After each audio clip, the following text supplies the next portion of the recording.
Bien le bonjour et bienvenue à une autre revue très spéciale. Et ce soir, nous avons Machine Robo Series DX, Machine Robo, Revenge of Chronos, Bike Robo de Action Toys.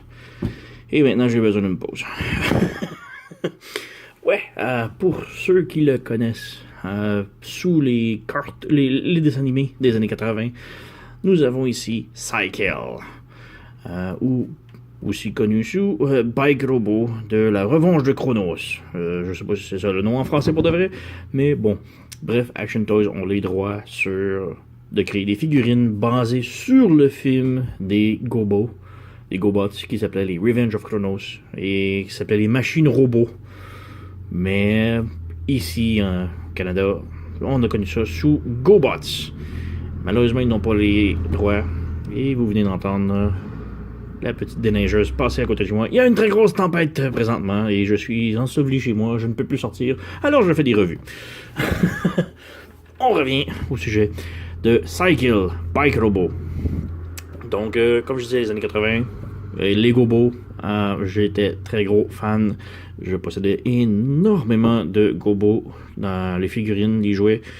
Malheureusement, lorsque j'ai commencé à m'intéresser aux filles lors de mon adolescence, j'ai tout perdu les jouets. Je sais pas ce qui s'est arrivé. Ouais, très grave erreur. Bon, alors, la boîte, oui.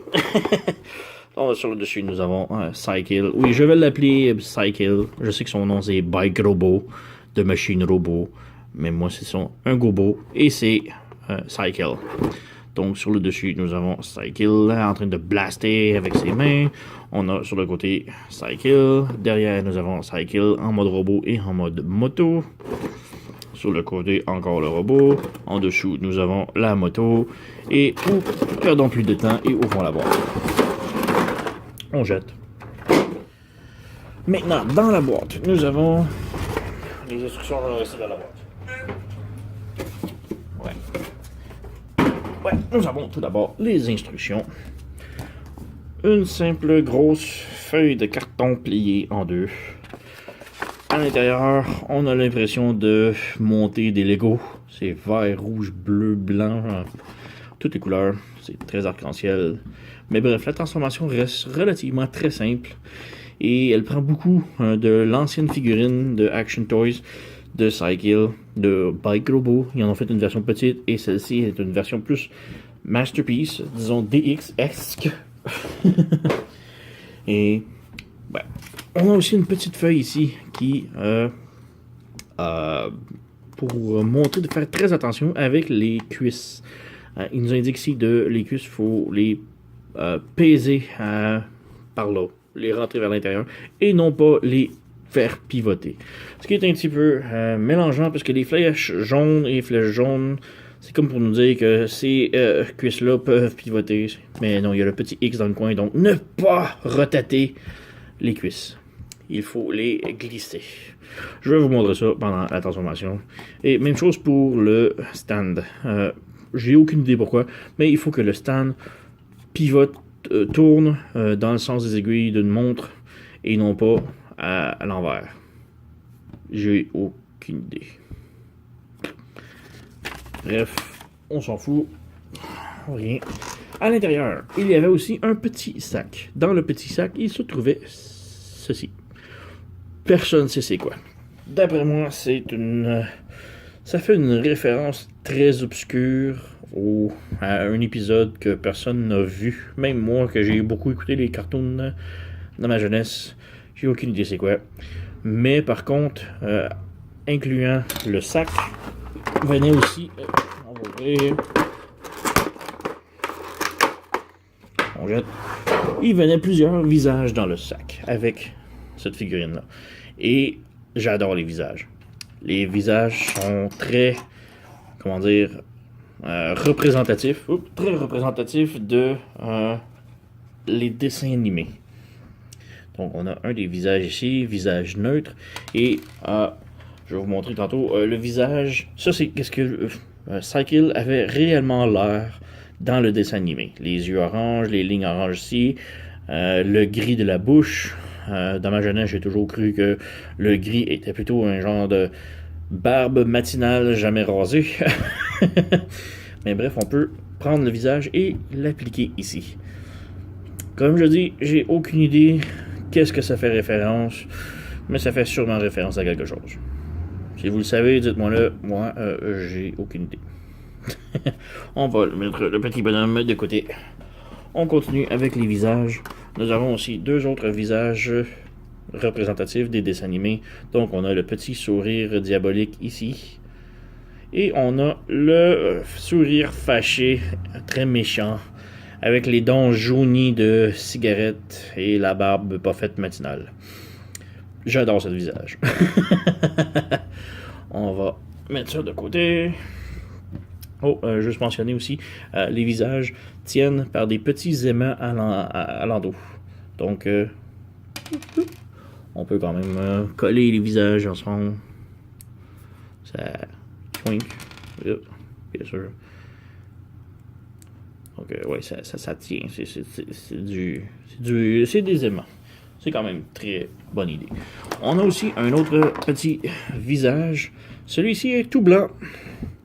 Celui-là, c'est très utile, surtout pour le mode véhicule. Lorsque l'on va transformer Cycle, Bike Robot en moto, si l'on veut, on peut cacher son visage avec cette plaquette-là pour donner une allure moto, 100% moto, sans visage en dessous. On va y revenir tantôt pendant la transformation. Nous avons également des blasters. Et caméras. Et j'adore vraiment. Ces petits bidules sont un rubber très mou. Donc on peut pas tuer personne avec. Peut-être avec bien de la force et de la motivation. Mais bref. Ce sont des petits blasters qui tirent comme s'ils tiraient des lasers. Et juste pour vous montrer, on a Bike Robot Cycle ici. Et pour les appliquer, il faut enlever une main. Donc on retire la main. Ça. Et on peut appliquer les blasters. Et pour ceux qui se souviennent des dessins animés, une particularité avec les Gobos, c'est qu'aucun d'eux avait d'armes. Les Gobos ont toujours tiré des lasers par leurs mains. Je sais pas si c'était pour faire que les jouets ou les dessins animés étaient moins violents pour les enfants. Alors qu'aucun Gobo avait des armes, mais ils tiraient toujours des lasers par leurs mains. Et je trouve ça vraiment génial. Donc on enlève. On a les mains. Par défaut, ça vient avec les mains articulées. On a le pouce qui ouvre et ferme. On a l'index qui ouvre et ferme. Et on a les trois petits doigts ici qui ouvre et ferme, donc ils sont tous articulés. Et par défaut, ça vient avec ceux-là. Mais aussi, on a... on va venir ici. Il n'y a plus rien d'autre, on jette. Ça vient aussi avec deux autres mains échangeables. Et ceux-ci sont non articulés. Juste un gros bloc de plastique cylindrique ensemble comme ça. Ces mains-là, quelle utilité elle a? Si vous voulez, vous pouvez vous en servir comme... il donne des coups de poing, donc il a besoin d'un gros poing, taf, au lieu de la main. Mais c'est surtout pour le mode véhicule en moto que ça va avoir beaucoup plus son effet. Je vais quand même laisser juste pour le kick de faire la revue, laisser une main en poing et une main articulée dessus. Juste pour la revue. Et passons maintenant à la figurine Cycle ou Bike Robot. Donc, on va bouger un petit peu la caméra, faire un petit focus. Voilà. Et Bike Robot, superbe figurine. Vraiment, c'est le plus près que l'on peut avoir d'un masterpiece Cycle jusqu'à maintenant. Vraiment, là, j'ai de la misère encore à le déposer. Je joue toujours avec. Je le trouve vraiment sublime. Beaucoup de nostalgie dans cette figurine-là, dans ce personnage-là. Pour ceux qui ne le connaissent pas, Cycle, c'est l'équivalent de Megatron dans les Gobos. Ce qui était très très étrange parce qu'au début, quand j'écoutais les dessins animés, même si je les écoutais, je me portais pas trop attention. J'étais juste un petit gosse très innocent. Et pour moi, Cycle, c'était le gentil. Même si c'était le méchant, il a une gueule de méchant, il fait plein de trucs méchants dans l'épisode. Pour moi, c'était le héros. Pourquoi? J'écoutais beaucoup de Transformers en même temps. Et pour moi, j'associais le bleu, blanc, rouge ou le chrome rouge et bleu avec Optimus Prime. Et Optimus est le gentil leader. Alors pour moi, c'était le gentil. Même si c'est totalement le contraire. C'était un enfant de pute. Dans les dessins animés. Vraiment quelqu'un de très méchant. Bref, c'est Cykill et j'ai toujours adoré. Articulation, si vous voulez voir, la tête est sur un pivot ici. Petit pivot que j'aime pas beaucoup. Si on regarde en arrière, ça bouge ici. Mais le collet, ça semble lousse. Si on bouge ici, cette pièce-là, je l'aime pas trop. On va y revenir tantôt. Les bras sont sur un pivot ici et un autre pivot juste en haut de l'épaule ici. On a un joint d'articulation. On peut enlever les pneus. On a un joint de pivot juste en haut du bras ici et un double articulation au coude. Et ce qui est vraiment génial avec le coude, c'est qu'ils ont rempli ici, qu'on peut voir, ça donne des articulations, ça donne pas juste très plat, ça donne vraiment une profondeur au coude que j'adore beaucoup. La main peut pivoter. Évidemment, ça c'est la main qui n'est pas d'articulation, mais la main avec l'articulation, si on veut, on peut enlever le pneu aussi. La main articulation, je recommence le pouce, l'index et les 3 doigts. On a articulation pivot ici en haut de la taille. Et on a aussi un ab crunch, comme on dit. Les abdominaux. On a un petit butt flap ici que l'on peut bouger. On a la jambe qui va jusqu'en arrière comme ça, mais qui bloque avec le butt flap et qui peut aller en avant jusque là. On peut lever la jupette ici et le pied peut aller vachement plus haut. On a un gros ratchet aux cuisses, en haut des jambes. On a un pivot ici en haut des cuisses et un genou qui peut plier jusque là avec un ratchet au genou. Vraiment bien. On a le pivot au pied ici. Et il peut monter dans les airs le pied, mais il peut pas vraiment descendre. Un petit peu dommage, mais bon. Voilà. Et nous avons Cykill. On va lui remettre ses roues emblématiques. Juste ici. On fait un petit focus. Et nous avons Cykill. Et pour comparaison, on a ici la toute première édition de Cykill par Action Toys, qui est une version de luxe, si on peut dire, mais miniature.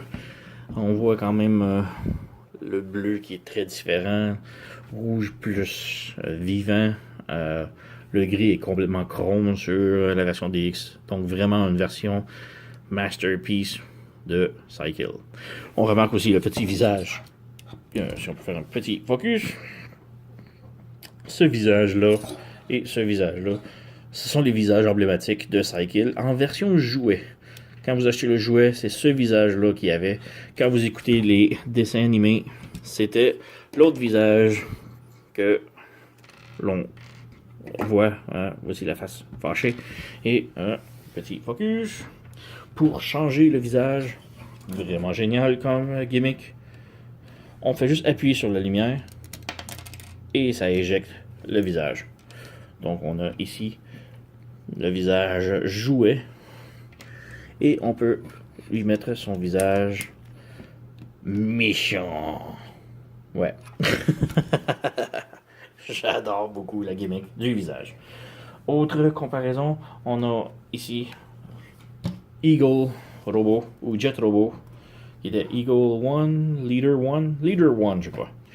Encore là, c'est la version Deluxe, donc très petite. Et si seulement Action Toys peut maintenant se lancer dans la version DX de le jouet. Je veux un Jet Leader 1. Je veux Loco, qui était une locomotive d'ancien temps. Et je veux le sous-marin. Je me souviens plus de son nom, mais c'était mes préférés Gobo quand j'étais jeune. Donc, Action Toys, écoutez-moi. Une autre petite comparaison ici. On a le DX9 Salmore, qui est leur représentation de Cykill de DX9. Et ouais, moi j'ai toujours adoré Cykill, donc Cycle ici. Et une autre petite comparaison, celle-ci moins rapport et plus obscure, nous avons Crasher. Crasher, qui était la petite amie dans certains épisodes, ou la série, le film, peu importe.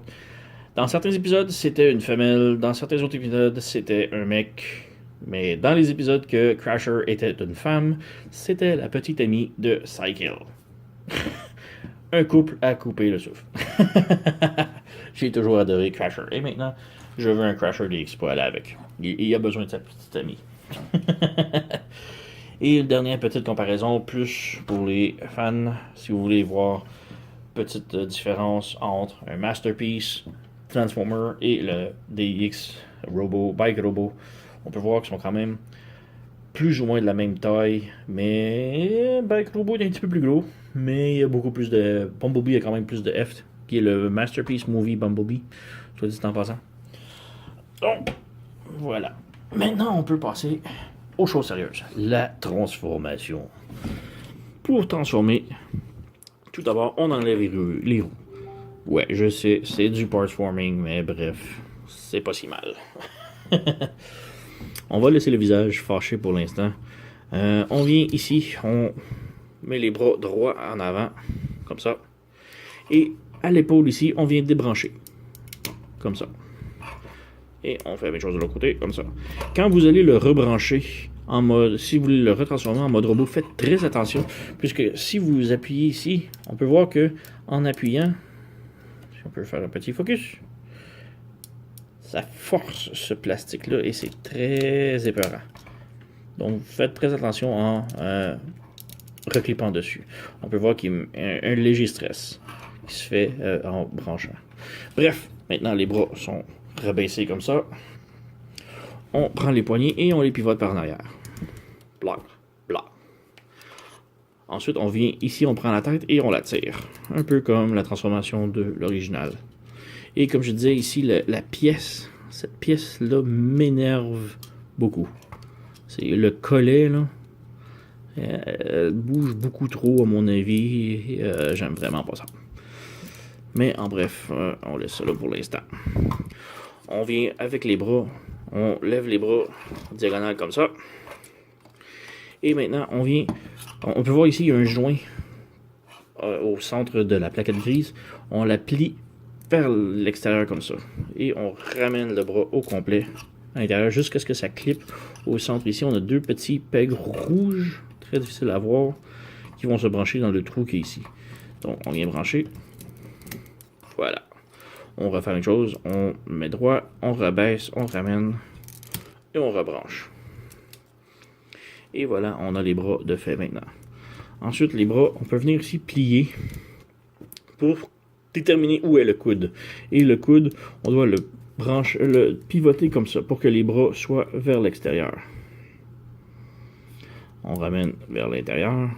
Et à l'intérieur, justement, on a, à l'intérieur du poignet, un petit trou. Et le trou de la main. Et sur les pneus, peu importe lequel, on a un petit tab ici et en dessous. Et c'est là que ça vient se brancher à l'intérieur du poignet. Donc on rentre le trou dans l'axe dans la main et le peg dans le poignet. Comme ça. On referme. On pivote la main ici pour que ça puisse brancher. On a le trou ici à l'intérieur du poignet. On vient brancher le tout.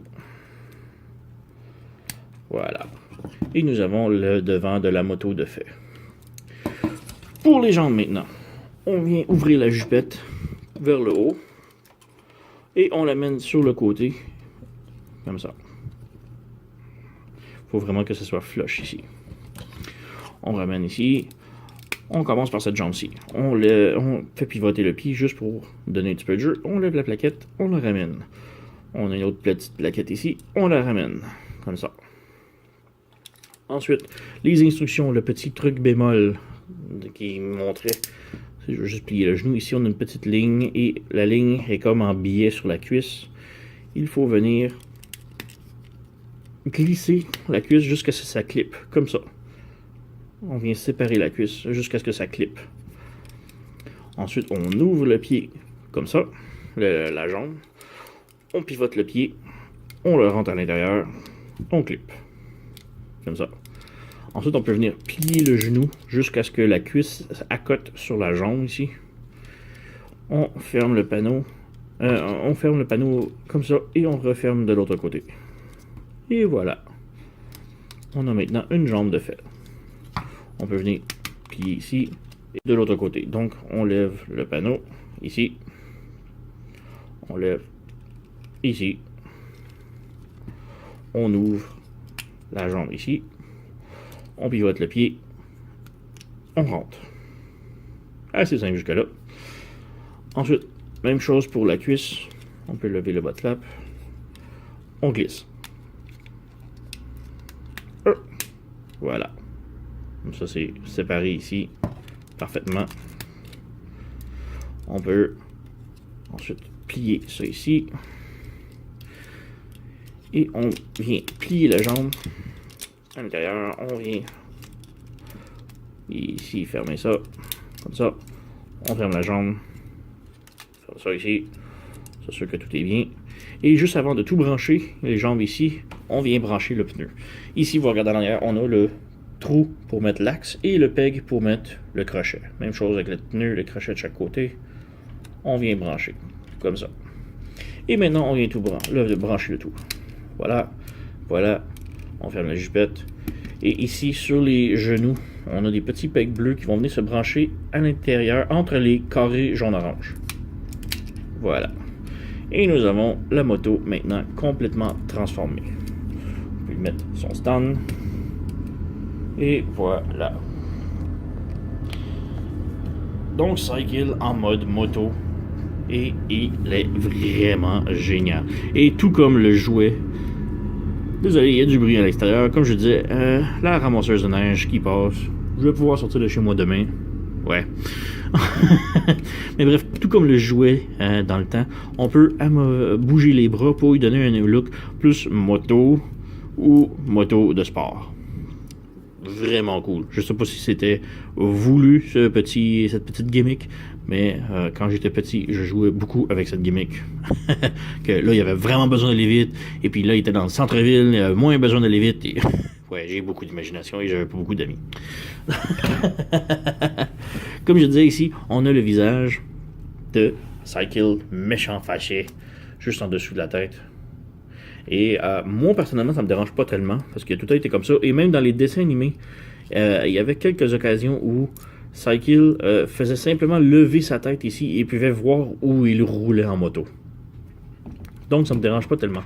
Mais si vous voulez, on appuie, on vient éjecter la tête, comme ça.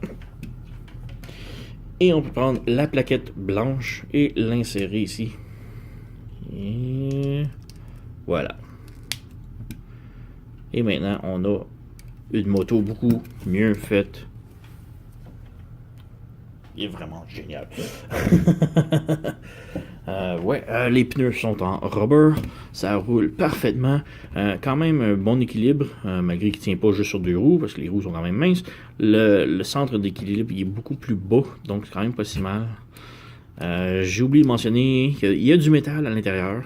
La crotch plate ici, les fesses et la poitrine sont en métal, donc quand même beaucoup de poids pour belle petite figurine. Sinon en moto, pas grand chose d'autre à dire. On a le stand ici. On peut enlever ou remettre. Quand même assez basic pour qu'est-ce que c'est. Donc petite comparaison avec ses amis. Voici Bike Robo version de luxe, miniature. Donc vraiment une très belle petite différence. Et c'est mini, hein? Et juste une autre comparaison ici. Voici le DX9 Salmore. Qui sont relativement la même taille, même si évidemment le Bike Robo DX est beaucoup plus gros. Reste que Salmore est quand même dans la même envergure, malgré que c'est une version plus réaliste, stylisé de notre méchant préféré Cycle. Ouais, il n'y a pas grand chose d'autre à mentionner de la moto. Les roues roulent, le stand, Juste mentionner ici les mains. Comme je disais ici, les poings fermés sont beaucoup plus appropriés pour le mode moto, alors que les mains articulées ici, ça fait un petit peu à désirer le look, mais personnellement, j'aime beaucoup les mains articulées en mode robot, donc je vais les laisser dessus. Petit bémol, selon moi, serait le trou ici. C'est vraiment le petit truc dommage. Sinon, ça reste superbe figurine que je recommande à tout le monde. Si vous êtes un fan de GoBots ou Machine Robot, Cycle, Bike Robot, superbe figurine, style masterpiece. Et j'espère beaucoup que Action Robot vont continuer d'en faire d'autres. Ouais. Donc, c'est pas mal tout. Merci d'avoir écouté. Oh, juste un petit truc. Un autre petit truc bémol que je trouve vraiment très dommage. J'aurais vraiment aimé ça. Que ça puisse fitter, mais non, ça tient pas. Donc, un petit truc que Action Toys ont manqué. Mais bref. C'est tout. Merci d'avoir écouté et à la prochaine.